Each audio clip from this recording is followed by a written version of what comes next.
Hare Krishna. We are continuing with our reading from the Bhagavad Gita as it is, Chapter 2, text number 16. The translations, the synonyms, and the purports of the Bhagavad Gita as it is were written by His Divine Grace, A.C. Bhaktivedanta Swami Prabhupada, and published by the Bhaktivedanta Book Trust.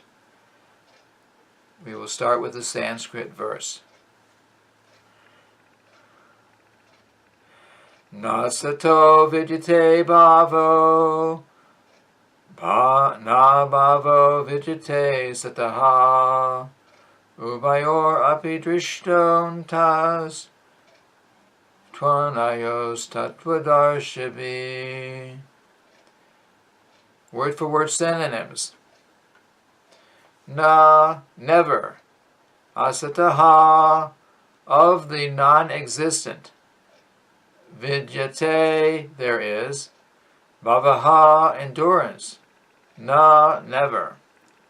Abhavaha, changing quality. Vidyate, there is. Sataha, of the eternal. Ubayo, of the two.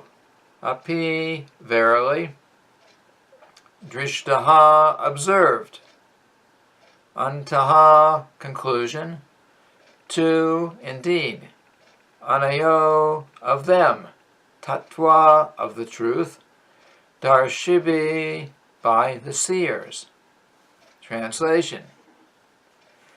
Those who are seers of the truth have concluded that of the non-existent, the material body, there is no endurance, and of the eternal, the soul, there is no change.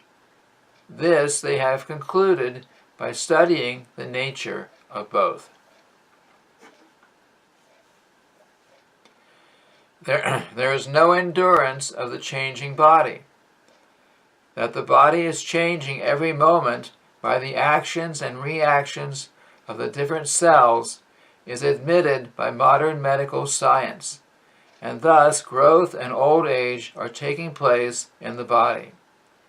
But the spirit soul exists permanently, remaining the same despite all changes of the body and the mind. That is the difference between matter and spirit. By nature, the body is ever changing, and the soul is eternal. This conclusion is established by all classes of seers of the truth, both impersonalist and personalist.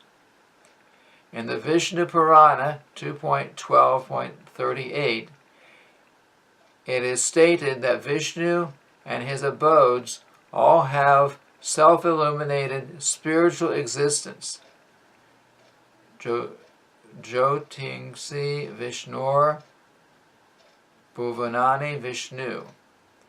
The words existent and non-existent refer only to spirit and matter. That is the version of all seers of truth.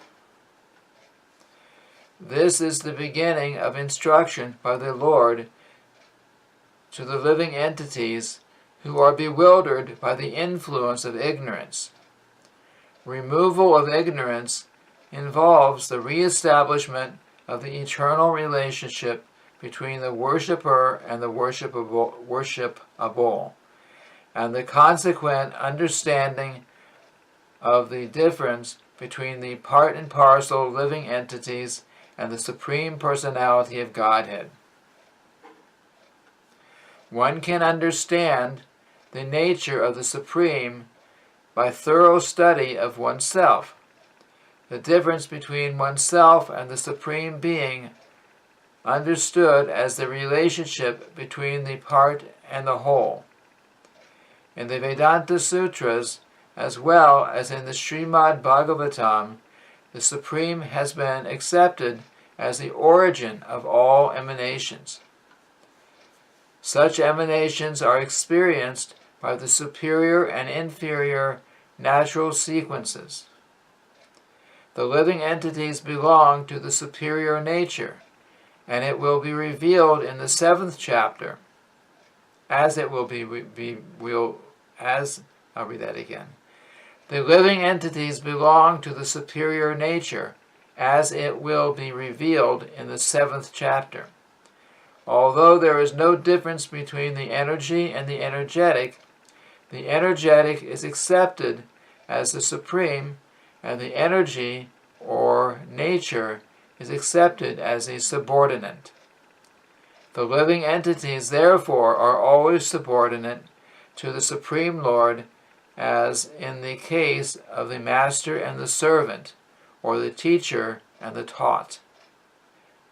Such clear knowledge is impossible to understand under the spell of ignorance, and to drive away such ignorance, the Lord teaches the Bhagavad Gita for the enlightenment of all living entities for all time. And this ends the reading of the translation and the purport of the Bhagavad Gita as it is, chapter 2, text number 16.